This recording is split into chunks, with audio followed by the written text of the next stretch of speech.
Assalamu alaikum. Welcome back to our channel Farhana Designer. I hope all are fine.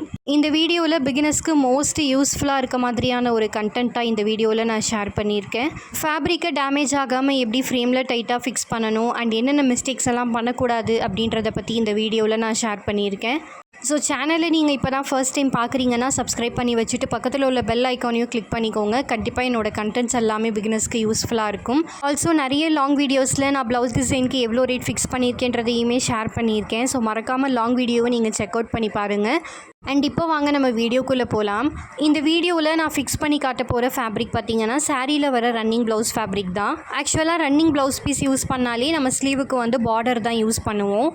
But இந்த client sleeve work எல்லாமே plain ஃபேப்ரிக்லேயே கேட்டாங்க. அதனால் நான் எப்படி fix பண்ணியிருக்கேன்ற மெத்தடை உங்கள் கூட ஷேர் பண்ணிக்கிறேன். நம்ம ஸ்லீவ்ஸில் யூஸ்வலாக ஒர்க் பண்ணுற மாதிரி பார்டரை யூஸ் பண்ணோம் அப்படின்னா அந்த பார்டருக்கு கீழே எக்ஸ்ட்ரா ஃபேப்ரிக் வந்து நம்ம அட்டாச் பண்ணுவோம். ஆனால் நான் இந்த ப்ளவுஸ் ஃபேப்ரிக் வந்து பார்டருக்கு மேலே ஒர்க் பண்ண போகிறேன் அப்படின்றதுனால எனக்கு ஃப்ரேம்க்கு கீழே எக்ஸ்ட்ரா ஃபேப்ரிக் அட்டாச் பண்ண வேண்டிய நீட் இல்லை. உங்களுக்கு புரியணும் அப்படின்றதுக்காக நான் ஃபேப்ரிக் மேலே ரவுண்ட் ஃப்ரேம் வச்சு காட்டியிருக்கேன் பாருங்கள். அந்த ஃப்ரேமுக்கு கீழ்ப்பக்கமாக எந்த ஒரு ஃபேப்ரிக்கும் எனக்கு அட்டாச் பண்ண வேண்டியதில்லை. பிகாஸ் பார்டரே நல்லா அகலமாக இருக்குது. அண்ட் கீழே வந்து நம்ம பார்டரை யூஸ் பண்ணோன்னா நான் கை வச்சு காட்டியிருக்க பிளேஸில் நீங்கள் ஃபேப்ரிக் வந்து அட்டாச் பண்ணிக்கோங்க. இப்போ பார்த்தீங்கன்னா இந்த பிளெயின் போர்ஷன் தெரியுது இல்லையா? நம்ம நார்மலாக பார்டர் யூஸ் பண்ணும்போது கீழே கம்பல்சரி நம்ம வேஸ்ட் ஃபேப்ரிக் வந்து அட்டாச் பண்ணி தான் ஆகணும். நான் இப்போ வச்சு காட்டியிருக்கிறது வந்து இன்னர் ஃப்ரேமு. இந்த இன்னர் ஃப்ரேம் வந்து ஃபேப்ரிக்கு கீழ்ப்பக்கம் போகணும். நான் ஜஸ்ட் அளவுக்காக உங்களுக்கு வீடியோவில் இப்படி ஷோ பண்ணியிருக்கேன்.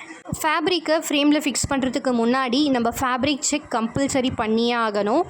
இப்போ ஃபேப்ரிக் செக் பண்ணுறதுக்காக கிளாஸ் மார்க்கர் பென்சிலை யூஸ் பண்ணி ஒரு ப்ளஸ் மாதிரி நான் மார்க் பண்ணிக்கிறேன். இந்த ப்ளஸ் மார்க்கிங்கில் ஸ்ட்ரெயிட் லைன் ஒன்று, பேரலல் லைன் ஒன்று. இப்போ நான் ஸ்ட்ரெயிட்டாக மார்க் பண்ணியிருக்க மாதிரி நல்ல டைட்டாக ப்ரெஷர் கொடுத்து நான் இழுத்து காட்டுறேன். நீங்கள் வீடியோவில் பார்த்தாலே தெரியும் நான் எவ்வளோ ப்ரெஷர் கொடுத்து இழுத்துருக்கேன்னு. ஸோ இப்போ நான் இப்படி இழுக்கும்போது சும்மா லைட்டாக தான் டேமேஜ் ஆகுது. இப்போ ஸ்ட்ரெயிட்டாக செக் பண்ணதுக்கப்புறமா பேரலாக செக் பண்ணிக்கலாம். இப்போவும் ஃபுல் ப்ரெஷர் கொடுத்து நான் இழுத்து பார்க்குறேன். ஒரு தடவை இல்லை, 2-3 தடவை நான் இழுத்து பார்க்குறேன். இப்போவுமே வந்து எந்த ஒரு டேமேஜுமே ஆகலை. ஸ்ட்ரெயிட்லேயும் டேமேஜ் ஆகலை, பேரலல்லையுமே டேமேஜ் ஆகலை.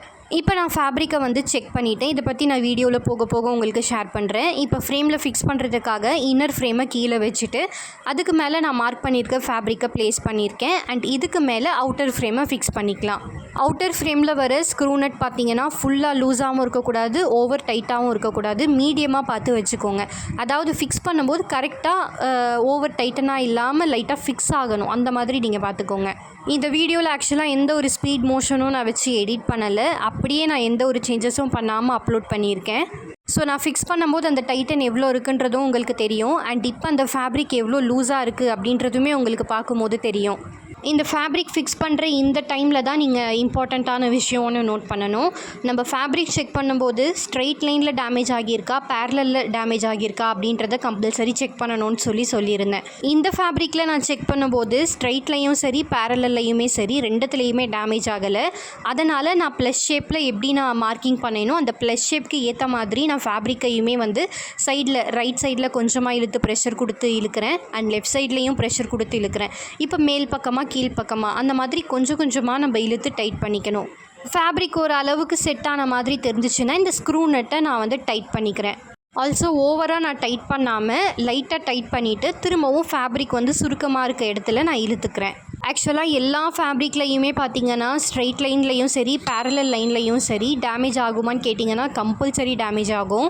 இந்த ஃபேப்ரிக் வந்து குவாலிட்டி கொஞ்சம் நல்லா இருக்குது அப்படின்றதுனால 2 சைட்லேயுமே எனக்கு டேமேஜ் ஆகலை. அதனால் நான் 2 பக்கமுமே நல்லா புல் பண்ணிக்கிறேன். நீங்கள் வந்து ஃபேப்ரிக் செக் பண்ணும்போது பேரலில் டேமேஜ் ஆகலை, ஸ்ட்ரெயிட்டில் டேமேஜ் ஆகுது அப்படின்னா நீங்கள் இந்த மாதிரி ஃப்ரேமில் ஃபிக்ஸ் பண்ணும்போது எந்த பக்கம் டேமேஜ் ஆகலையோ அந்த சைடுக்காக தான் நீங்கள் இழுக்கணும். நான் இதை வந்து ஷார்ட்ஸ் வீடியோவாக போடாமல் லாங் வீடியோ போடுறதுக்கான மெயின் ரீசன் என்னென்னா நிறைய பேர் வந்து நீங்கள் ஃபிக்ஸ் பண்ணுற ஃபேப்ரிக் எல்லாமே ரொம்ப டைட்டாக இருக்குது, ஆனால் நாங்கள் ஃபிக்ஸ் பண்ணால் வரவே மாட்டேங்குது அப்படின்ற மாதிரி சொல்கிறீங்க. ஸோ நான் ஃபாலோ பண்ணுற மெத்தடை உங்களுக்கு ஒரு லாங் வீடியோவாக கொடுத்தா யூஸ்ஃபுல்லாக இருக்குமே அப்படின்றதுனால தான் இப்போ நான் லாங் வீடியோவாக உங்களுக்கு அப்லோட் பண்ணியிருக்கேன். இப்போ ஃபேப்ரிக் ஓரளவுக்கு நல்லாவே செட் ஆகிடுச்சு. இப்போ நான் ஃபுல்லாகவே அந்த ஸ்க்ரூ நட்டை வந்து நான் டைட் பண்ணிக்கிறேன். இப்போ ஃபேப்ரிக்கை ஃபிக்ஸ் பண்ணதுக்கப்புறமா அது டைட்டாக இருக்கா அப்படின்றத வந்து ஃபிங்கர் டிப்பில் நான் ஓவர் ப்ரெஷர் கொடுத்து தட்டும்போது ஒரு ட்ரம் சவுண்டு மாதிரி கேட்கும். அந்த மாதிரி ட்ரம் சவுண்டு கேட்டுச்சு அப்படின்னாலே ஃபேப்ரிக் வந்து நல்ல செட் ஆகிடுச்சுன்றது அர்த்தம். உங்களுக்கும் இதே மாதிரி சேமாக டைட்டாக ஃபிக்ஸன் ஆகணும் அப்படின்னா நான் சொன்ன ஃபேப்ரிக் செக்கை வந்து கம்பல்சரி நீங்கள் செக் பண்ணிவிட்டு அதுக்கப்புறமா நீங்கள் வந்து ஃபிக்ஸ் பண்ணுங்கள்.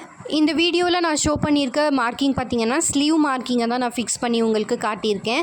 அண்ட் ஸ்லீவ் மார்க்கிங் அப்போது நிறைய பேர் கேட்குறது வந்து எதுக்காக உள்பக்கமாக நம்ம ஒரு 1/4 இன்ச் to 1 இன்ச்க்குள்ளே நம்ம விட்டு ஆரி ஒர்க் பண்ணுறோம் அப்படின்னு சொல்லி கேட்டிருந்தீங்க.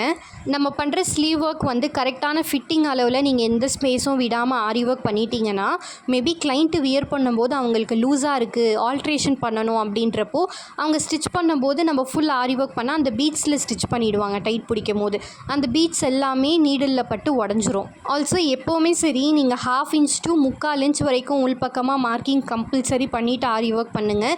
ஃப்யூச்சரில் கிளைண்ட் அந்த ப்ளவுஸ் போடும்போது லூஸாக இருந்துச்சுன்னா டைட் பண்ணுறதுக்கு அவங்களுக்கு அது ஈஸியாக இருக்கும். ஃபிட்டிங் பிடிச்சி தர டெய்லருக்குமே வந்து நீடில் எதுவுமே ப்ரோக்கன் ஆகாமல் ஈஸியாக ஸ்டிச் பண்ணுறதுக்கு ஹெல்ப்ஃபுல்லாக இருக்கும். இந்த வீடியோ உங்களுக்கு ஒரு யூஸ்ஃபுல்லான இன்ஃபர்மேஷனாக இருந்துச்சுன்னா லைக் பண்ணிவிட்டு மறக்காமல் சேனலை சப்ஸ்கிரைப் பண்ணிக்கோங்க. தேங்க்ஸ் ஃபார் வாட்சிங். See you all in next video.